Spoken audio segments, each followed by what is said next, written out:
So what was it like when you first found out you were becoming a father? Like, I can't remember the exact story. I think you and mom were trying for a while, like before um, you had me, right? Or was it a surprise? It was kind of in between. Okay. By which I mean we were for years we were using protection because we weren't quite ready to have kids, and then we had just sort of thought, well, if it happens, it happens, and so then You we pulled weren't the using. goalie. So then we weren't using protection. Pulled the goalie, yeah. Um, uh, And then it took a few years most before. no, it wasn't a few years. It was just a few months, I guess. Um, Also, we were on vacation in Hawaii at the time. Right. Yeah. That's the time we're pretty sure when you were conceived because um, yeah, it was one of those things like, oops, I forgot to. You probably don't want to hear this about your parents, but yeah, Probably not. oops, I forgot to pull out, that kind of thing, right? So, Uh-huh. uh-huh. Anyways, which was so then it was like, oh well, maybe not. I don't know. And then sure enough, yeah, a month later we found out that, or a few weeks later we found out that yeah, actually that was it, and we were like, oh yeah, that would have been the time. That's you know going back, it definitely looks like that would be the. Anyways, so and that was 20, almost 22 years ago. It would have been Like summer. It would have 2004. been summer, like around late June, early July of uh, of 2000 4. and well, we don't want to say your age, right? But yeah. Why not? It's fine. Oh, anyways, yeah, about 2000, about oh 04, yeah. So yeah, that was our, and we were in Oahu, I remember, in a little town to the east of Waikiki where we were staying over there. Anyways, on Honolulu, I mean, so which in many ways makes sense because I imagine that you're probably more fertile. So maybe the fact that we were kind of not being as careful for months before that didn't really amount to much. But then when you're on vacation, I imagine that um, it's probably easier to get pregnant when you're on vacation because you're more relaxed. And I think that from what I understand, people that are having a hard time getting pregnant, just trying to be able to relax is actually one of the ways to make it happen. So it happened, anyways. So we were back, and then found out that you were coming. We of course didn't actually find out your gender. We did with your younger sister just for convenience sake, but we actually chose to not find out that you were, whether you're going to be a boy or a girl. Oh, Um, so I was a surprise so until I you was were born. surprised until you were born. Yeah, exactly. Hmm. We asked the doctor not to tell us. So yeah, Interesting. so that was kind of cool. So we didn't have one of those gender reveal parties because they didn't really have them back then either, which Yeah. is probably a good thing. Yeah. Uh, I tend to see more gender reveal mishaps in videos than actual gender reveal parties. Yeah. Yeah. uh, but anyway, yeah. So you were surprised in terms of yeah, just right up until so you were wearing lots of purple and green and yellow clothing for the first little bit when the gender neutral type stuff. So Yeah. uh, when you were a newborn. So For the baby clothes. but but I mean, going back 8 months from when you were born to when we found out that you were on your way, that's a whole other. Yeah, I mean, you're everything just kind of like because I mean, like when you get married, it's not really a big change from before you were married nowadays Yeah, because I mean, you're probably already living typically together you're and you living were together and already. have been for years anyways by that point. Yeah. You know, going from renting a house, renting a apartment, or renting a basement suite to buying your first house. Yeah, that's definitely a big change in life, but not a huge change. I mean, you're still living somewhere and you're responsible for your dwelling. Um, but going from knowing you're not that you're it's just the two of you to worry about and just adults to worry about to having a little newborn that you have to worry about, like that is by far the biggest change, um, uh, for sure. So that's a far more consequential change in life. And so, um, yeah, so you have a whole range of emotions flying through your head. Everything from like, holy cow, it's actually happening. Oh my God, this is going to be amazing to, oh my God, this is going to be a big change. Like now I can't just worry about me. I have to worry about, now I have to really grow up. I now have to be responsible, and that part doesn't come as easy to me. Growing up and being responsible and everything. So Probably a bit uh, scary as well.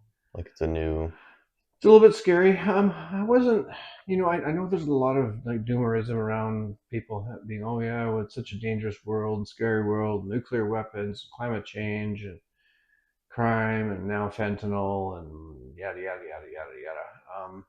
And yeah, those are all things I worry about and care about and try to do my part to help in small instances, small cases where I can. But those are not really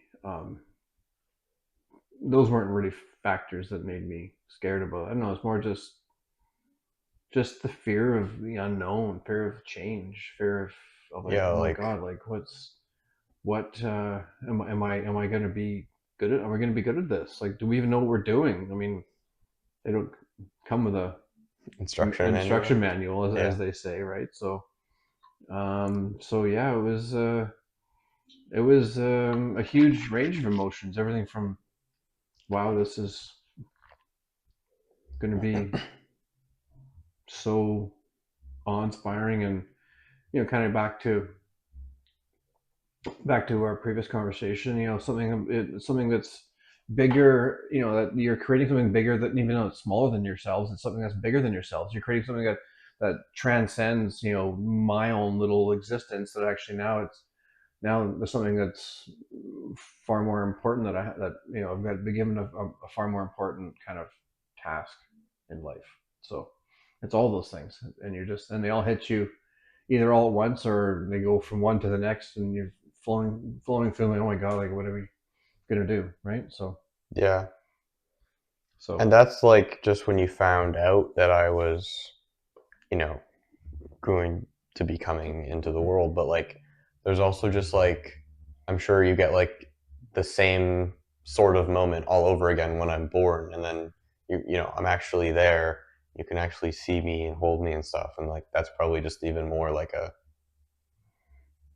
uh, head warp in terms of like your perspective on life, right? it is, because up until the moment you're actually popping out of your mom's body, you're kind of still partly theoretical, and yeah, I know you're kicking and moving, and we've got ultrasounds and all these things, but yeah, you're still kind of more of an idea at that stage in some ways, at least for me. Maybe more for your mom. She might have felt, well, she probably would have felt more connected to you, On like given a quite literal level, yeah. given that you were like an integral part of her for 9 months. But yeah, it's one of those things that, yeah, you're right. You definitely became a hell of a lot more real when you were actually born.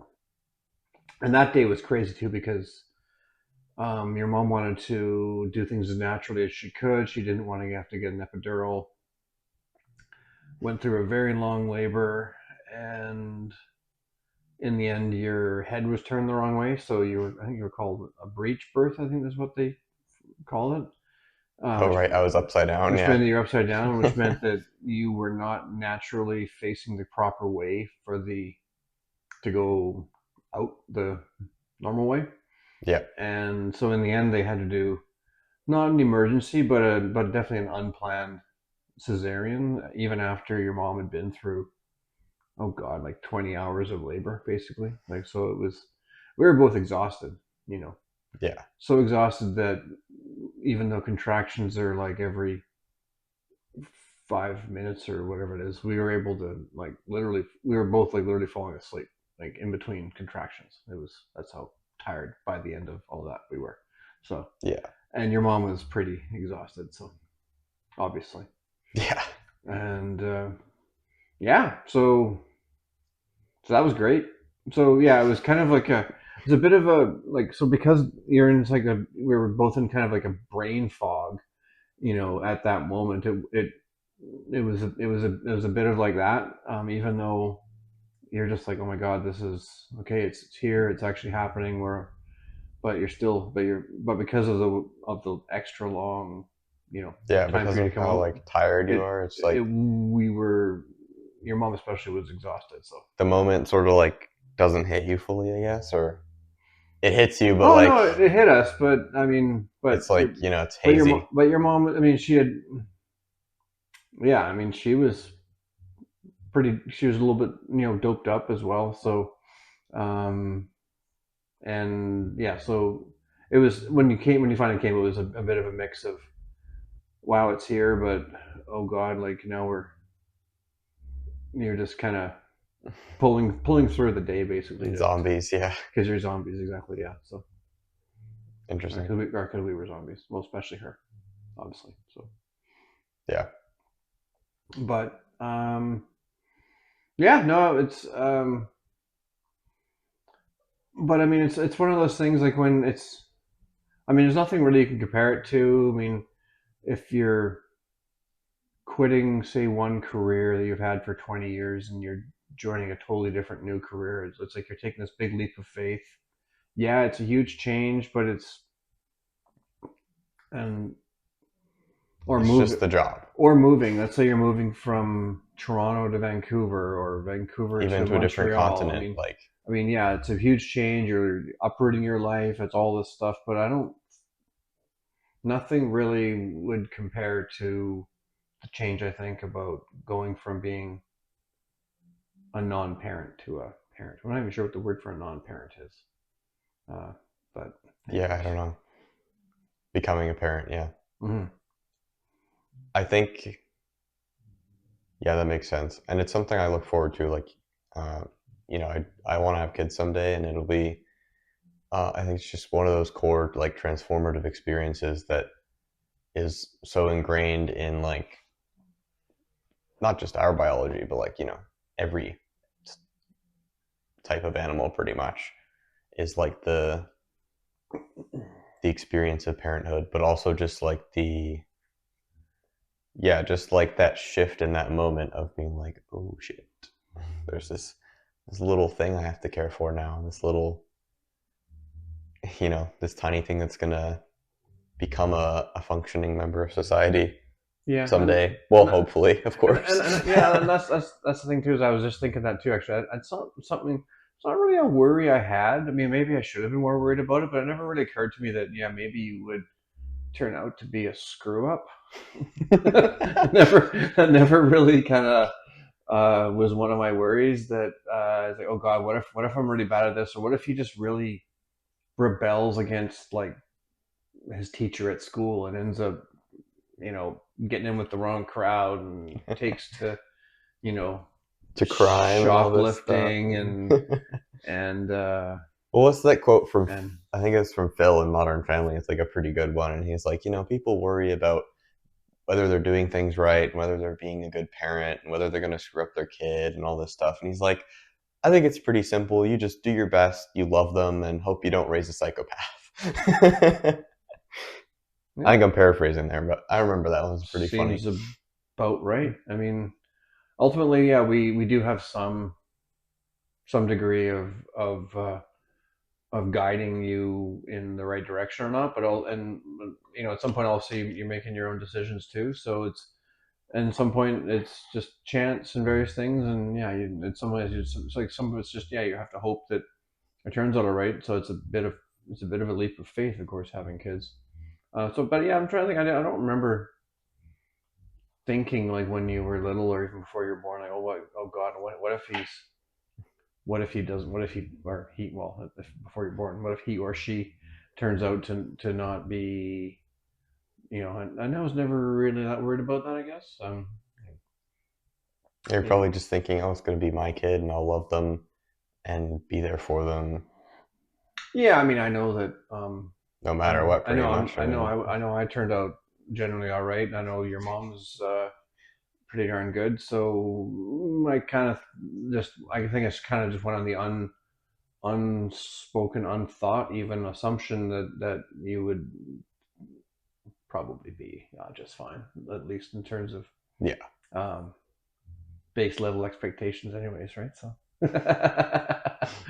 yeah, but so that was never really something I was too worried about. But yeah, you worried about all kinds of stuff, like yeah, will will he be happy? Will he be healthy? Health is the main one, of course. You're worried about is you just want to make sure that because I mean it's less common nowadays, but I mean yeah, all kinds of things can go wrong with little ones when they're when they're born, and yeah, catching like even something like a flu can be a dangerous thing when you're younger and whatnot, right? yeah. So you kind of I know we treated you like Precious cargo. precious cargo, whereas with your sister, ironically, I mean, because she's younger, we've already been through all that, so it's like she falls off the bed, it's like, oh, okay, yeah, she'll be fine, So Yeah. Made of where, rubber and magic. exactly, yeah, where you kind of know, like you've been through it all before, so you already know that they're kids are much more resilient than, but you only find that out through actually going through it the first time around. So Yeah. so, I'm curious, but like, this is probably something you could talk about with Papa Jack, but like, once I have kids, I imagine there'll be some sort of, like, it won't be as strong for you, of course, because it's not like you're not having the kid and stuff, but there'll probably be a similar sort of like feeling to when you first had kids, when, you become a grandpa and you're like, there's that sort of felt sense of lineage, I would imagine, that sort of gets like when you see that other kid come into the world where it's like, it's not your kid, but it's your kid's kid. And it's like, I would imagine there's still some sort of like, oh sure, I mean I think it's I mean I think most grandparents would say that they wish that they could have just skipped the whole being the parent thing and went right to being the grandparent. oh yeah, that's the fun times. Yeah.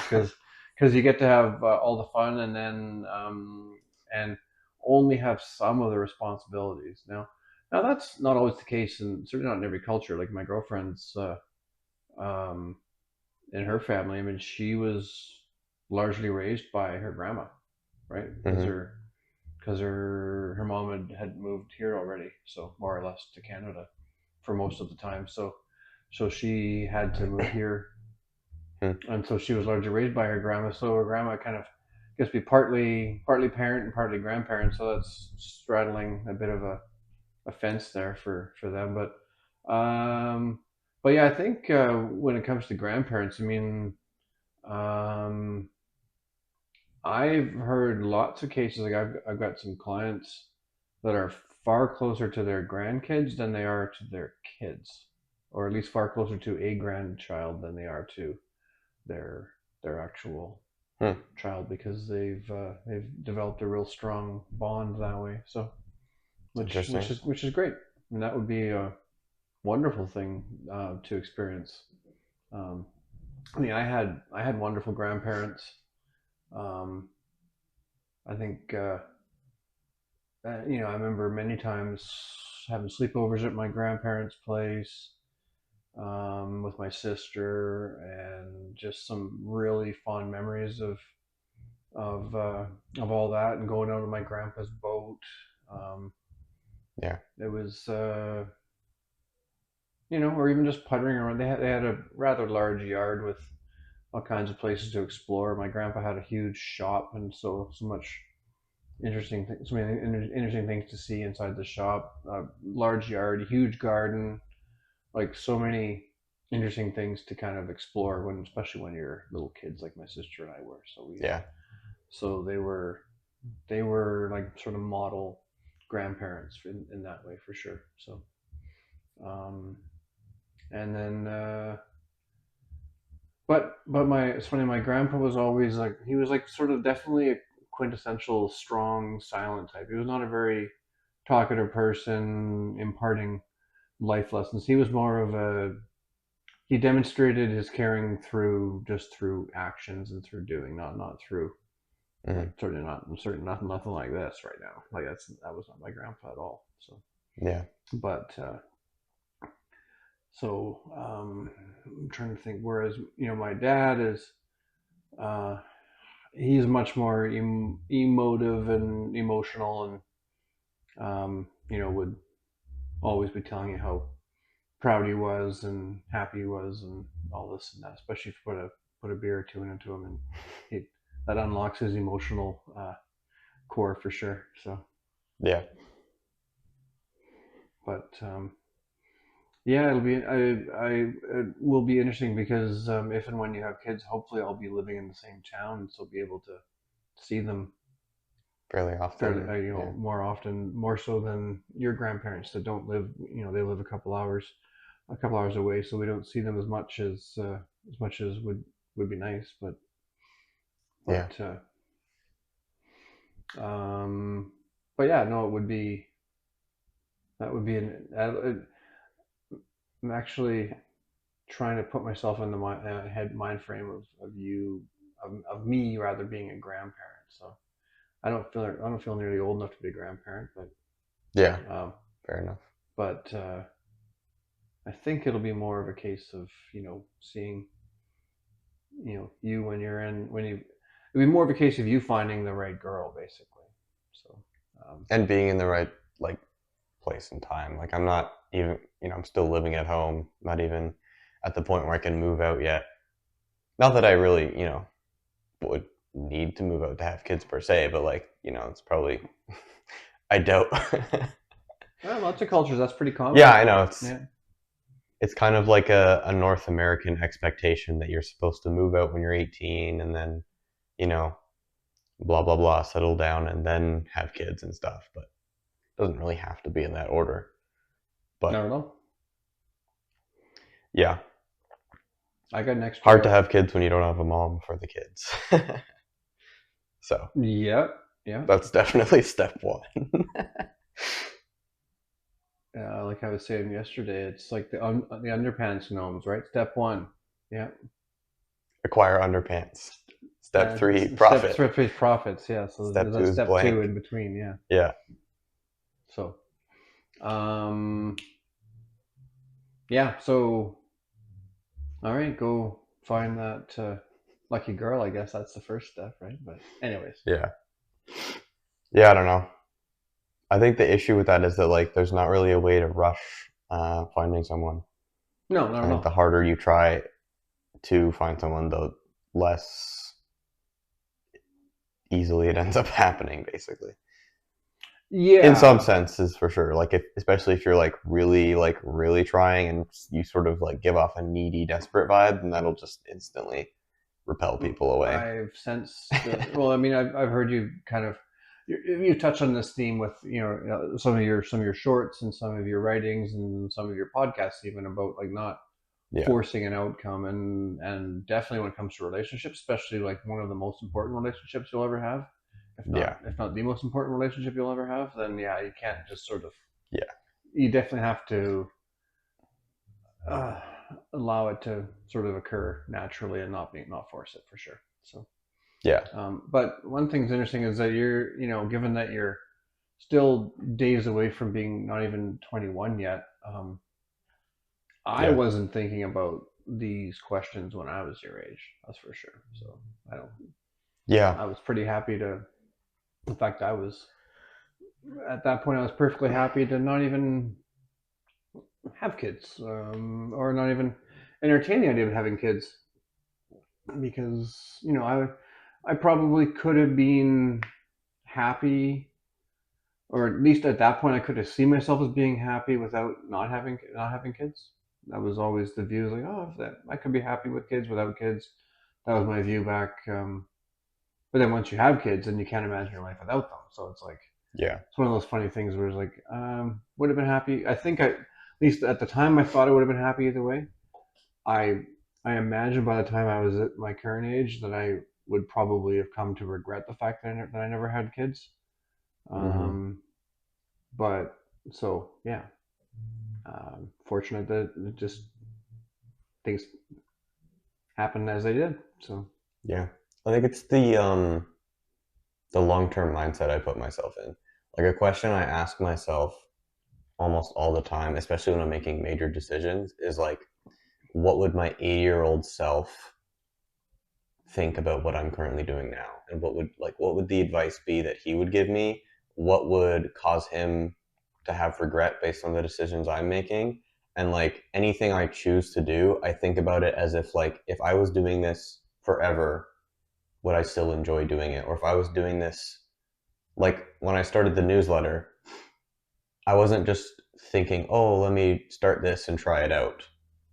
That's why it took so long to actually start it because I was writing for like a year before I started writing, and I knew once I started it, I'm gonna keep doing this. Like and you're ready for you I before started the you started news, publishing it. Man. yeah, Yeah. like I was writing for myself before I started publishing the newsletter, and I knew once I started it, I was like, this is gonna be a lifelong project of mine. I'm gonna be doing this until I'm like, however old. And it was the same thing with video content and the podcast. It's like when I started it, it wasn't just like oh, let's try this thing out and see how it goes. It was like a commitment to like this is going to be a new part of my schedule and my routine and like my daily life, but also just like a part of my identity sort of. And I think since I put myself in that long-term mindset so much, that's probably why I'm already thinking about having kids is because I can't see, uh, you know, a life where I'm 80 and I don't have kids and I don't have grandkids and I'm, starting to get old and like, then my friends are starting to die off and stuff. And like, yeah, maybe I have a partner or something, but like, I think at that point, life just gets lonelier and lonelier. And I just can't imagine not having a family to, like a future generation of people sort of like beneath me in the family lineage or whatever. Yeah, and you live a bit vicariously through them as well, right? So Yeah, a little bit. I mean, there's kind of like a selfish element to that, but yeah. And it's also just like I think it's just a part of like being alive is like it's one of the core aspects of a living organism at all is to reproduce and like carry on the genetic code. But it's also like part of being alive is like being able to create life. Like one of the only things that's truly like magical and remarkable that you can actually do with your life is like the ability to create another living being that has their complete own like consciousness and sentience and like can just go out and do like whatever else into the world. Like that's crazy that like we don't even know what consciousness is and we have the ability to create more of it, which is cool. And I just think that I think life is so valuable and precious that the ability to create it is like too good of an opportunity to pass up. I mean, it's too amazing of a gift to Yeah, like too to amazing to of a gift to not like, to throw it away. yeah, to just go, I just don't want to. And it's like, I don't want to like dismiss people who don't want to have kids. I think there's, it's totally fine if you don't want to have kids and you're genuinely happy with a life without kids. But I just, for me personally, I don't understand that viewpoint at all. Mm-hmm. That's understandable. Um, Like, I just can't put myself in that position. Like, I can't even understand. Like, I can sympathize, but I can't empathize with that position, basically, mm-hmm. is how I guess the only way to put it. Well, I certainly didn't know that I wanted kids when I was your age, so um, that's interesting. But I mean, yeah, like I said, it's Yeah. but of course you've also done a lot more introspection than I certainly would have. I was probably more of a classic, um, Hooligan. Uh, hooligan like 20-year-old. Yeah, makes more sense. Yeah. Um, yeah, I was thinking about gave me a thought when you were mentioning there about there. So I know it's Was it about like the I think I haven't the looked at the gift of stats, creating? but I believe that more people, when you ask people when they get to be old, um, and you ask the parents versus the non-parents, um, most parents would say that having kids was the best thing they ever did, and only a few of them regret that they became a parent. Yeah, I know Like, this. I know the stat on that one because I looked it up recently because I was curious. I think the percentage of people who have kids and regret it is 4%. So it's really low. mm-hmm. Which I mean, that still seems high to I'm me, actually I'm but actually surprised it's that high. Although I have, I mean, like I've known hundreds of people with my work, um, and I've heard all sorts of sad, like really sad stories about some of my clients that are in their 80s now, and they literally do not have a relationship with their adult children. Like their adult kids have kind of shut them out of their lives. So yeah, I mean that's terrible. I mean it happens. yeah, People might get in a disagreement, and they might view that as being a fundamental disagreement that they just can't reconcile, and then they find it easier just to not talk to their parents, or vice versa, or some parents shut their kids out because they just can't agree with some choices that they've made, or maybe with their, especially with older generations, they might be a little more restrictive in terms of how they view, you know, sexual orientation, that kind of stuff. So there could be stuff like mm, that. I think that's less common now. Most people are pretty understanding of that because, yeah, but I mean, these things happen. But it's things like I don't think it's usually political views. That's just kind of silly. But it's a silly thing to cut ties with your parents, I think or that's your more kids common about it, nowadays. or your kids. Yeah, yeah. I mean, there is a certain orange fella south of the border who um, has Divides people. is fairly divisive, Hmm. and some people just have a really hard time understanding what could you possibly see in that guy. And other people say, how could you not know that?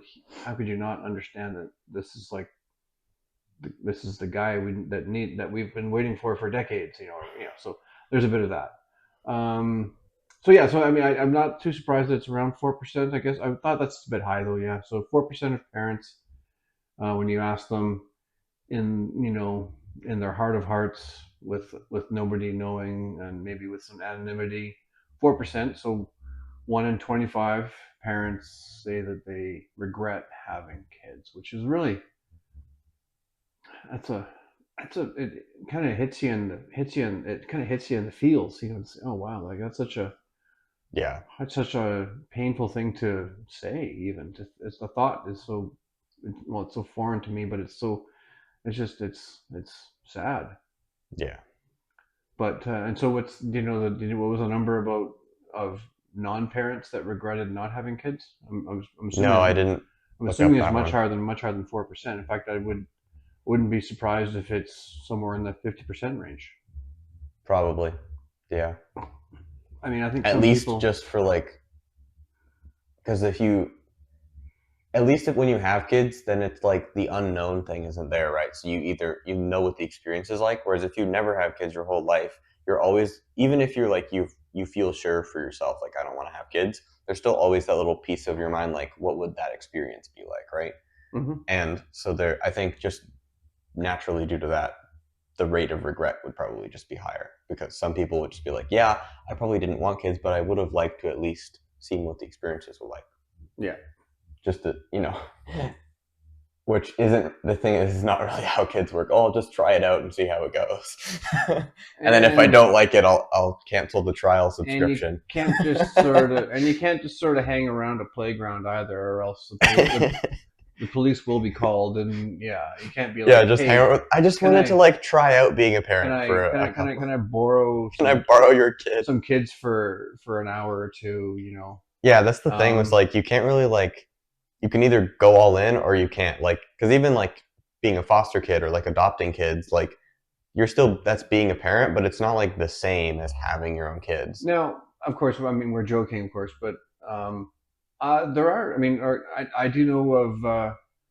I know of a couple people that volunteer with Big Brothers Big Sisters, and they're not parents, Hmm. so they've and because they're not in a relationship where they are going to have kids, at least not now, so they've chosen to actually go do that and add value to some other child's life, and I think that's a wonderful. It's a way to get an outlet. Um, so it's like one step, it's a step or two removed from foster parenting, of course, but Hmm. you're adding value and some meaning to a child's life, and probably and you're getting some meaning, you know, by doing that. I mean, there's definitely, yeah. So there are ways to almost have a bit of a trial run at some parenting, I guess, too, and that's definitely a good, very good one. Yeah, So, for sure. um, and then yeah, there are folks like. Friend like that, like I don't want to get too much into the details, but you know, a friend of yours who was foster parented, and he has a wonderful relationship with his foster parent, right? So to the point where he views him as like dad, basically, right? So Right. Yeah. it's wonderful.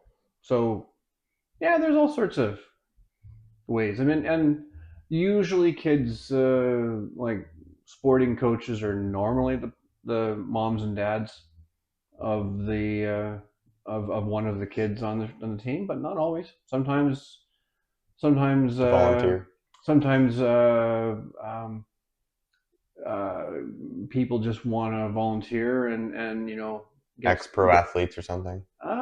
yeah, Or even just like maybe not ex even that. amateur or whatever. Just people that like to be around kids, like to help out, like to Yeah. add some value to some kids' lives. Non creepy, non pedophiles that just happen to Yes, like kids. exactly, Yeah. exactly. Rare type of person, but yeah. But there are some. I mean, I know we had coaches in when I grew up. I remember there was a couple of our coaches that weren't dads of the kids on the team. So Yeah. kind of cool. Anyways,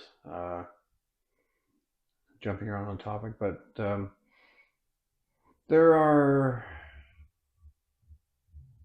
I mean, my mom had a shirt for years that it said insanity is hereditary. You get it from your kids. Hmm.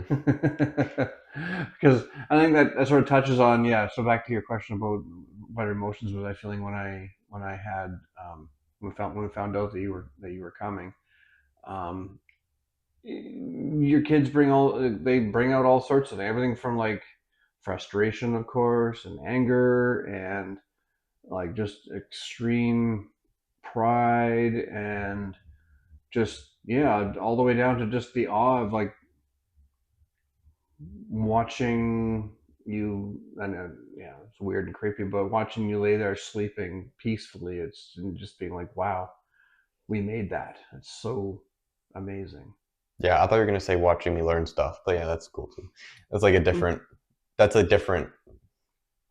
Like Yeah, watching me learn stuff would be like yeah, cool to see him figure it out and and one of the stuff. things I always said was like, yeah, when you were between like 1 and 3, like your learning curve is just like hockey stick at that point, and you're just picking up everything, you're picking up language and expressing your thoughts and starting to talk. Like I remember we would read books, you know, books, and you would be able to um, just by looking at the page, you didn't know the words, but you could basically say most of the dialogue that's happening on that page, right? And you're just like, wow, this is so amazing. This 2.5, 3 year old can can Parrot words can back to me. parrot all this, but also know all this stuff and memorize all these things. It's just amazing stuff, right? So, yeah. Um, but yes, definitely when you were a struggle to get to sleep, and then you are finally asleep. It was just like, wow, it's so. Uh, he's just beautiful as laying there. So peaceful. Thank God. Yeah, kids definitely test you Hmm. in the best ways. Like, they test your patience, your character, they basically point out your own weaknesses, I guess. You weren't ever that bad though. Um, the police, I don't recall ever showed up at our door asking about you, for example. Yeah. Whereas that wasn't the case with my parents. Yeah. Sorry, too many double negatives there. But um, yeah, so that stuff like that. Yeah, in terms of yeah, the hooliganism level definitely is a lot lower, or was a lot lower with you growing up, and so you're now kind of successfully launched. So it's and any hooliganism now is on you, not on me as a parent. So Yeah. I do feel like I was a little overly cautious in my childhood and teenage years, though. Like, looking back, I was quite not sheltered, but just like,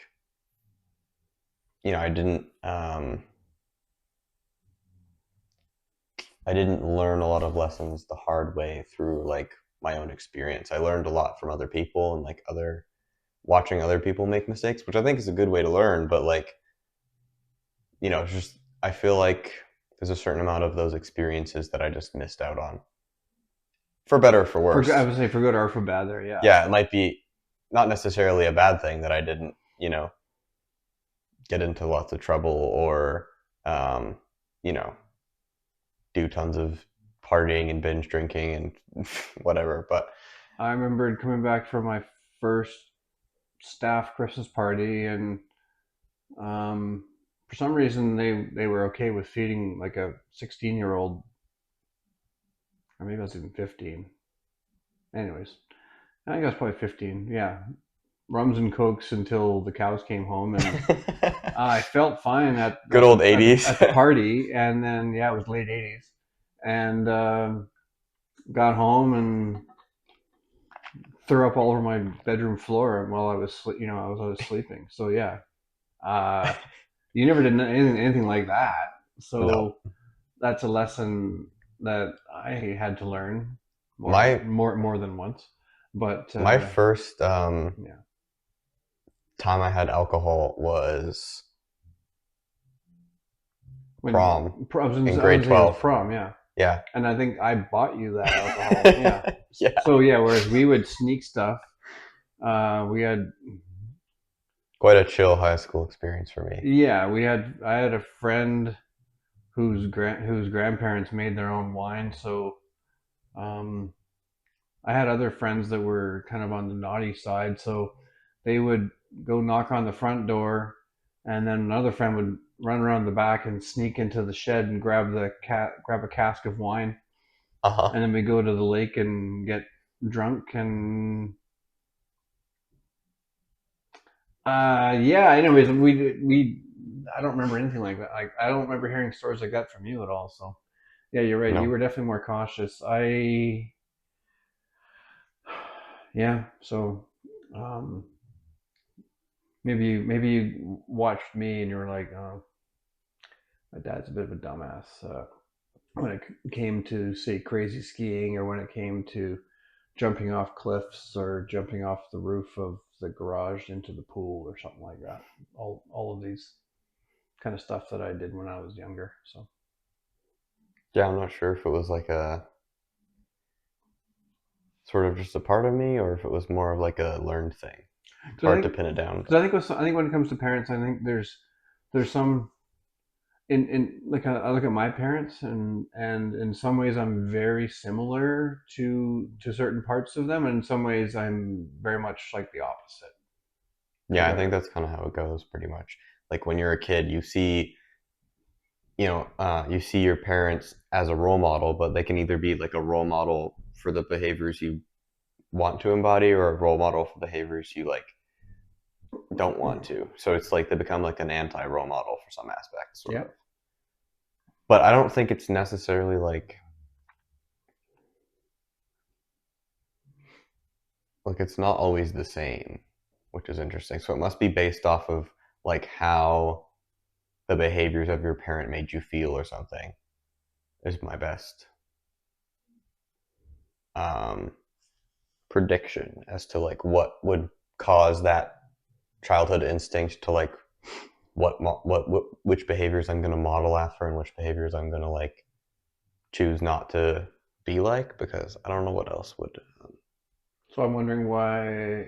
Yeah. So what made me wonder that? Because I had that thought when you were mentioning that you don't think you took a lot of risks when you were a teenager, whereas you saw some of your friends maybe taking some risks. You maybe heard stories about me being a bit of a dumbass when I was a teenager. So I don't know. Maybe I had that thought that maybe you're either doing the role model or role model avoidance type uh, Yeah, uh, choosing there. I would say I probably associated risk with chaos and danger and sort of like unpredictability. And since I'm so high in conscientiousness, that's very anti orderliness and structure and you know, not planning things out and stuff, but like like just I like being able to make things go the way I want them to go, and taking risks. There's always an element of chance within that, and you can take calculated risks, but like less calculated risks, there's more of a chance for things to go wrong. So I think my younger self probably internalized all risk as just like a unnecessary danger to take. But the issue is that risk is a necessary part of growth most of the time. So Nothing ventured, nothing gained yeah, as part of it, but so also sort of had to like condition myself to take more calculated risks, but it's still like I'm still very cautious and calculated about it. mm-hmm. And there's different types of risks, obviously. Like there's risks where it's like you're betting on something business related, maybe, or there's you're taking a chance in a relationship or something. But there's just dumb risks, which is like what most teenagers do, which is just doing stuff that's like, oh, the upside is nothing, and the downside is I get caught and arrested. It's Yeah. a lot of like shenanigans that younger kids will get up to, where it's like the risk. There's no reward for the risk. It's just Mm-hmm. like a risk for the sake of a risk. Whereas And I risk, saw that when I was younger, and I was like, that's dumb. I'm not doing that. whereas I, yeah, whereas with my work, I mean, yeah, I deal in risk all the time. Yeah, it's kind of like the nature of the stock Um, market. Yeah. Stock market, even the bond market. You know, I I'll do a bit of geeky math here for the audience, but even the bond market lost like a 10-year U.S. bond, which was trading with a 3.9% yield before Trump launched his war in Iran, got up to about a 4.4% yield at the peak. It's half percent gain in yield on a 10-year bond means that the average 10-year bond actually lost 5% in the space of a month, which is of which for for the bond market is quite a lot. People don't expect to lose much money in bonds. Yeah. Stock market, I buy companies that I think should be able to grow their earnings over the next 5 to 10 years. In any given year, the stock market goes down by 10%, roughly one out of every 2 years. Stock market's down, roughly one out of every 4 years, down by 20% or more, one out of every 5 years, at some point during the course of the year. So I'm just saying, like the market goes down frequently. So the question is back to this dumb risks you talked about before. Like, the question is, why would you ever do that, knowing that that's the case? And the simple reason is that, on average, over the long run, stock market's up around 10% a year. That's why you buy stocks, because um, other things being equal, your net expected return is 10% a year, roughly speaking, by owning a basket of stocks, um, just based on centuries of history, basically. So now, all sorts of things can happen. Recessions happen, wars happen, unexpected events happen, but